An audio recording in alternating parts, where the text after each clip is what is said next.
салом мухлисону ҳаводорони дастаи барселона ва канали барсатиҷие бо хабарҳои муҳими худ бармегардем рӯи экранҳои шумо. Барои дастгирии канали мо тугмачаи лайку обуна шуданро зер кардани шумо куфӣ аст. навори худро бо хабари нохуше аз олами футбол оғоз мекунем ки дишаб расонаӣ шуд.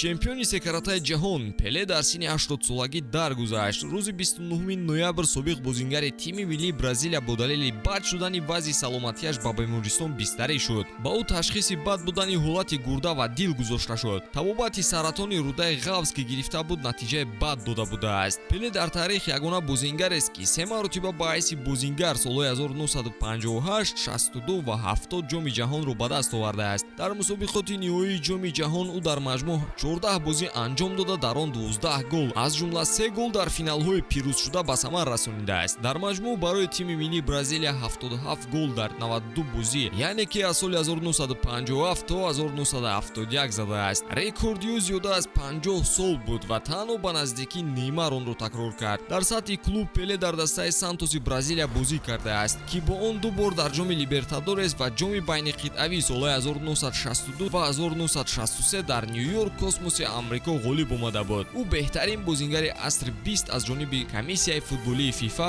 World Soccer ва Friends Football эътироф шудааст.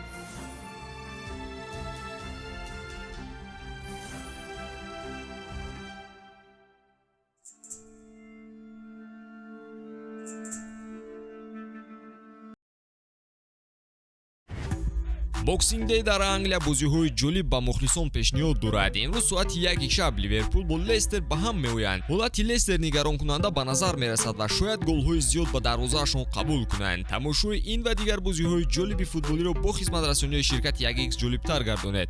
дар 1x регистратсия осон ва пардохт аз тамоми гӯшаи канори дунё, вале муҳимтар аз он бонус то $100 бо промокоди барсатиҷие. силкаи бозӣ дар комментария. ба ҳама муваффақият.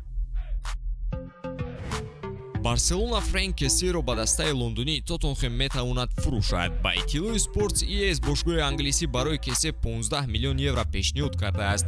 каталониҳо мехоҳанд аз ҷиҳати финансӣ ки ба маоши футболбозон рабт дорад сабукӣ дошта бошанд. аз ин рӯ онҳо дар сурати мувофиқа кардани маблағи интиқол метавонанд нимҳиматгари худро фурӯшанд. номзади дигар барои фурӯш Мемфис Депай аст. қайд карда мешавад ки худи Кессе намехоҳад барселонаро тарк кунад, аммо агар Депай фурӯхта нашавад, футболбози африқоӣ шояд маҷбур шавад ки дастаро тарк кунад. дар мавсими имсолаи Ла Лига нимҳиматгари 26 сола ки тобистон пас аз қаҳрамонӣ дар Милан ба Каталония омад, ҳамагӣ 213 дақиқа дар майдон бозӣ кардааст.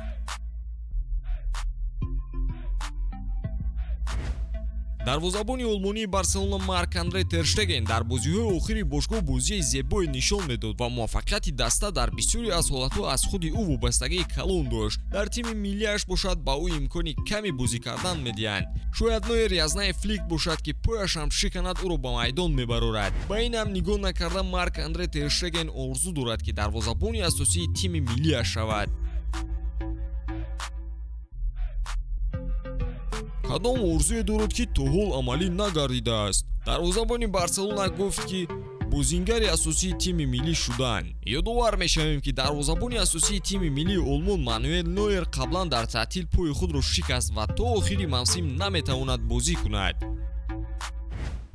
барселона мехоҳад бо ҳимоятгар Маркос Алонсо қарордоди нав аз рӯи система 1+1 бандад. тарафҳо ба мувофиқа расидаанд ва рӯзҳои наздик шояд аз ин чиз хабар диҳанд. ба гуфтаи Релево каталониҳо мехоҳанд ки қарордод ба шартномаи феълӣ монанд, яъне барои 1 сол бибанданд. худи бозингар чунин мешуморад ки ӯ ҳуқуқи барои 1 сол тамдиди шартномаи дигарро дар сурати риояи шартҳои муайян дорад. дар баробари ин шубҳае нест ки тарафҳо дар моҳи январ ба ин чиз розигӣ диҳанд. дар мавсими ҷорӣ Алонсо дар ҳайати Барселона дар Ла Лига 7 бозӣ анҷом додааст. ба ҳамин навори имрӯзаи мо ба охир мерасад. пайгири мо бошед.